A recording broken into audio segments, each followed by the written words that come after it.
Bonjour à tous, je vais vous partager aujourd'hui l'objet de ma méditation de ce matin. Alors que j'étais en train de prier, il y a un verset qui est monté dans mon cœur. Et ce verset se trouve dans le livre de Luc, dans le chapitre 18, verset 1. Et le verset dit, il s'agit en fait de la parabole de la veuve et du juge inique, voilà. Et c'est dans le premier verset, je vais lire la parole de Dieu. Jésus leur adressa une parabole pour montrer qu'il faut toujours prier et ne point se relâcher.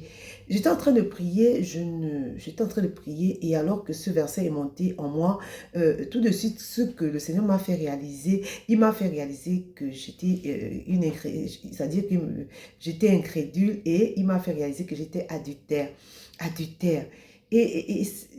En fait, on entend tout ça, qu'il faut toujours prier, ne pas se relâcher, mais à la vérité, ça ne m'a jamais parlé. Et c'est comme ça qu'il m'a montré, et il m'a dit en fait, il m'a fait voir, et c'est vrai, il m'arrive de prier, mais de ne pas demeurer constant. C'est-à-dire, je vais prier 2, 3 fois, et puis je passe à autre chose. Je passe à autre chose, et autre chose veut dire que déjà, chercher le secours ailleurs. Par exemple, la parole de Dieu dit que quand il dit que incrédule, la parole de Dieu dit que celui qui manque de foi ne peut rien espérer de la part du Seigneur. C'est une personne inconstante et donc cette personne-là ne peut rien espérer du Seigneur. Et par contre, la parole de Dieu dit que celui qui s'approche de Dieu doit croire que Dieu existe et qu'il est le rémunérateur de ceux qui le cherchent. Donc, il m'a montré mon incrédulité, mon inconstance en fait. Et lorsqu'il m'a dit que j'étais adultère, parce que vous savez, la parole de Dieu dit que malheur à celui qui va chercher le secours en Égypte, malheur à celui qui se confie en l'homme, malheur à celui qui s'appuie sur qui s'appuie sur les chevaux, ça veut dire sur ses biens ou sur son intelligence. Dieu vraiment, c'est un Dieu jaloux. Et donc, il m'a montré que je n'avais pas vraiment, ça dit que je n'avais pas le cœur tout entier à lui, que je n'étais pas, c'est-à-dire que, en fait, ce que je disais de lui et ce qui est dans mon cœur, c'est vraiment, il n'y avait pas photo, en fait. Voilà, donc, il n'était pas là, à la première place dans mon cœur parce que j'avais un autre appui, j'avais tout le temps, en fait, un plan B.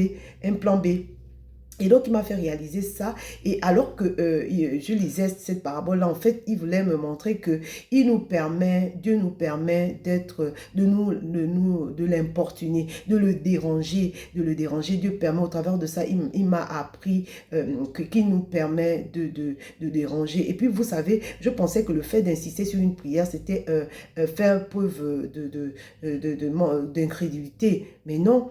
C'est vraiment croire que Dieu qui n'est pas un homme pour mentir, ni le Fils d'un homme pour se repentir, est celui-là seul qui est capable de m'exaucer, de reconnaître qu'il est ma seule source.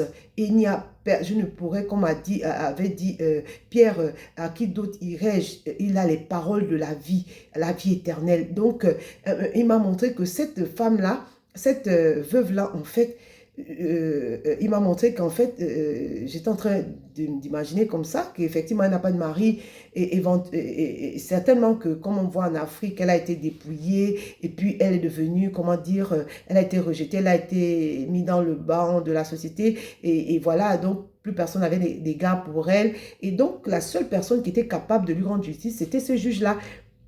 Et elle a tenu. C'est vrai que la motivation du juge unique en l'exaucant était d'avoir la paix, mais la vérité, ce qui nous intéresse ici, en fait, c'est, comment tu appelles, c'est la persévérance que cette veuve-là a eu. Amen. Et vous savez, la parole de Dieu dit que tout ce que vous demanderez avec foi par la prière.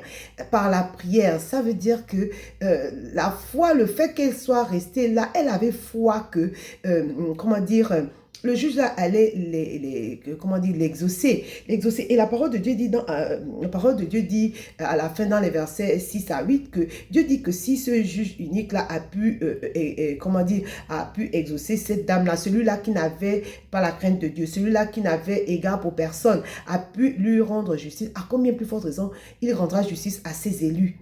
Et il se demande si quand il viendra, il trouvera la foi. Il trouvera la foi. Amen. Voilà. Dieu dit que lui qui n'a point épargné son propre fils, à combien plus forte raison ne nous donnera-t-il pas tout aussi avec lui? Et il m'a fait penser, vous savez, je sors d'une formation sur la prière et j'écoutais ce verset-là, mais je n'avais pas la révélation.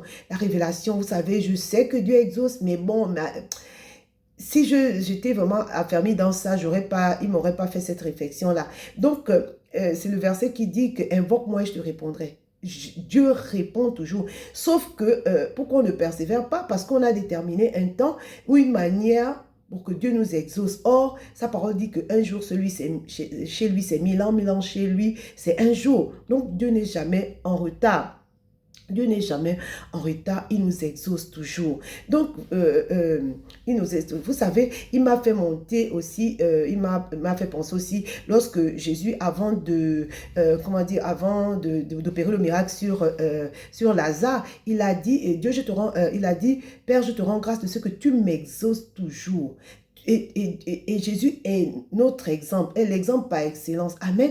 Et nous, c'est lui qu'on doit imiter. Et il m'a fait penser aussi au verset qui dit qu'en toute chose, faites connaître vos besoins à Dieu par des prières et des supplications avec des actions de grâce. Ça veut dire prier et, comment dire, rendre grâce à Dieu à crédit parce qu'il exauce toujours. Vous savez, Dieu ne nous donne pas ce dont on a envie, mais Dieu nous donne ce dont on a besoin. Et puis, de fois, comme il dit, on ne sait pas ce qu'il convient de demander. À la vérité, on peut tout lui demander et Dieu saura nous donner ce dont on a besoin, mais pas ce dont on a envie. Il est un bon papa. Amen. Dieu dit que s'il n'a point épargné, c'est-à-dire il a donné son fils, ce qu'il avait de plus cher. Qu'est-ce qui dépasse ça qu'il ne pourrait pas nous donner? Et ça m'a vraiment encouragée et ça m'a encouragée de reprendre parce que avant, ça fait un moment, j'ai arrêté d'écrire les sujets de prière et prier jusqu'à l'exaucement pour mettre, puisqu'il dit de le mettre à l'épreuve. Donc, comment dire, j'ai repris de le voir écrire les sujets de prière et prier jusqu'à l'exaucement parce qu'il exauce toujours. Il est un bon père. Il dit, méchant comme nous savons donner de bonnes choses à nos enfants, à combien plus forte raison ne donnera-t-il pas de bonnes choses? Amen. Dieu, vraiment, ça m'a encouragé, ça m'a fortifié. Je bénis Dieu, c'est vrai.